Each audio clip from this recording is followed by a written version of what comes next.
Assalamualaikum warahmatullahi wabarakatuh. Saya dari kelompok 4, tugas analisa laporan keuangan kelas EQ.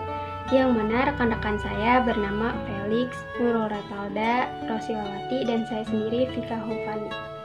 Laporan keuangan terdiri dari laporan laba rugi, laporan perubahan modal, neraca, dan juga arus kas. Baik, saya akan mulai menjelaskan mengenai laporan laba rugi. Laporan laba rugi merupakan laporan yang bertujuan untuk menyajikan pendapatan, beban-beban, dan laba rugi perusahaan untuk suatu periode tertentu. Dari laporan laba rugi dapat diketahui kinerja keuangan perusahaan. Pada kesempatan kali ini, saya akan menyajikan laporan laba rugi dari contoh yang kita pakai sebelumnya dalam bentuk single step. Bisa dilihat contoh Eva Salon.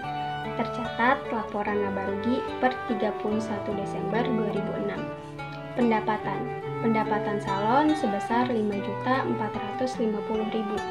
Beban operasional, beban sewa sebesar 300.000, beban iklan sebesar 50.000, beban gaji sebesar 470.000, beban telepon dan listrik sebesar 150.000, beban perlengkapan sebesar 1.500.000, beban penyusutan peralatan salon sebesar 1.300.000. Cara menghitung laba bersih yaitu pendapatan dikurang modal, hasilnya 1.680.000. Untuk pembuatan laporan laba rugi, akun-akun yang diperlukan hanyalah akun pendapatan dan beban pada buku besar. Hasil bisa dilihat bahwa laba kotor Eva Salon ialah sebesar 5.450.000 dan pengeluaran yang dilakukan ialah sebesar 3.770.000, sehingga secara keseluruhan pada periode tersebut Eva Salon mendapatkan pemasukan atau laba bersih sebesar 1.680.000.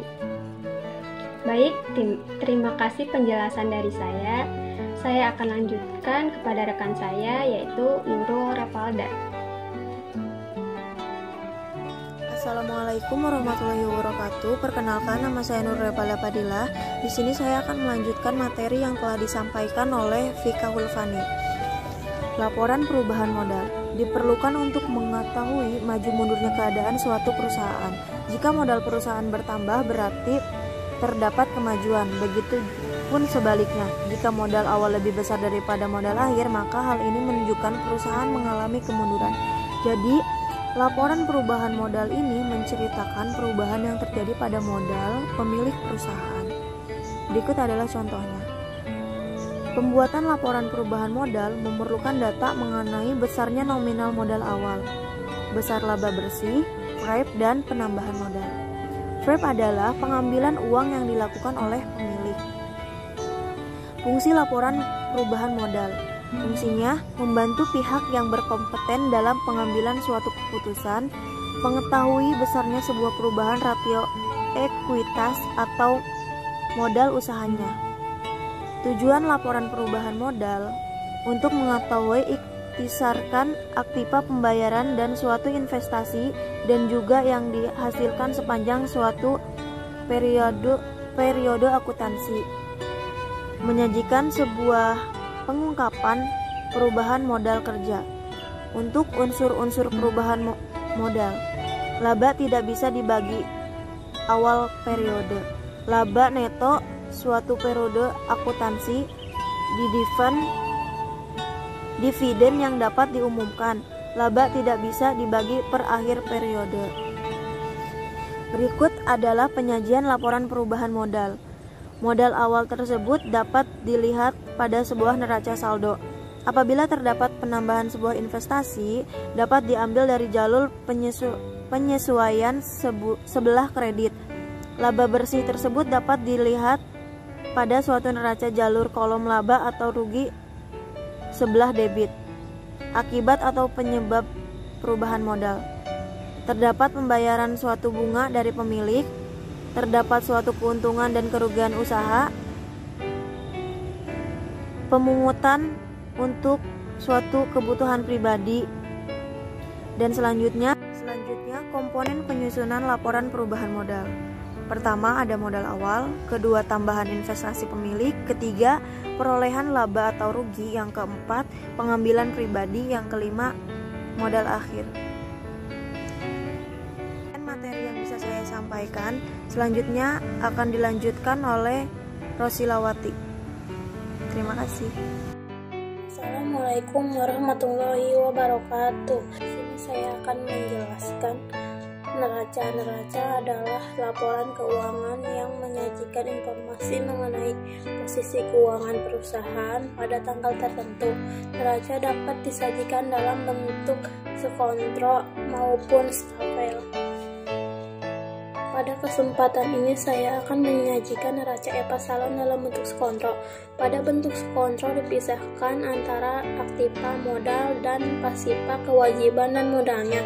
Modal pemilik diambil dari laporan perubahan modal, sedangkan laporan perubahan modal dibuat berdasarkan laporan laba rugi. Jadi sebelum membuat neraca, Anda harus membuat laporan laba rugi dan laporan perubahan modal terlebih dahulu.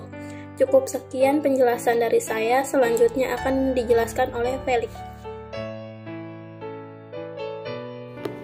Nah, untuk selanjutnya kita masuk ke bagian arus kas. Arus kas adalah perincian yang menunjukkan jumlah pemasukan dan pengeluaran dalam suatu periode tertentu. Arus kas dalam keuangan bisnis dan keluarga memiliki sedikit perbedaan. Jika keuangan keluarga, arus kas yang dimaksud adalah cash basis. Sedangkan dalam keuangan bisnis, terdapat cash basis dan accrual basis. Laporan arus kas biasanya meliputi jumlah kas yang diterima. Nah, tujuan dari arus kas ini sendiri ada 4. Nah, yang pertama adalah kemampuan entitas dalam mendapatkan arus kas. Yang kedua adalah transaksi investasi dan pendanaan kas. Yang ketiga adalah kemampuan entitas untuk membayar dividen dan kewajiban. Nah, untuk yang terakhir sendiri adalah keterangan atas perbedaan antara angka laba bersih dan kas bersih. Nah, dalam arus kas ini sendiri terdapat 2 metode. Ada yang namanya metode tidak langsung dan metode langsung. Nah, untuk metode tidak langsung ini sendiri, cara membuat laporan arus kas disusun dengan 3 elemen. Yang pertama, yaitu elemen kas dari kegiatan usaha yang diletakkan paling atas. Setelah itu, elemen arus kas yang berasal dari kegiatan investasi. Dan yang terakhir adalah arus kas dari kegiatan pendanaan. Nah, sedangkan untuk metode yang langsung adalah metode yang dalam penyusunan laporan arus kas dilakukan berdasarkan pada buku kas atau bank. Untuk menggunakan metode ini, Anda harus melaporkan kelompok-kelompok penerimaan dan pengeluaran kas dari kegiatan operasional perusahaan. Setelah itu, dilakukan dengan kegiatan investasi dan pembiayaan. Untuk lebih jelasnya, berikut contoh laporan arus kas dengan metode langsung. Bisa dilihat di gambar. Ya, sekian pemaparan yang dapat disampaikan oleh kelompok 4, kurang lebihnya mohon maaf. Terima kasih atas perhatiannya. Wassalamualaikum warahmatullahi wabarakatuh.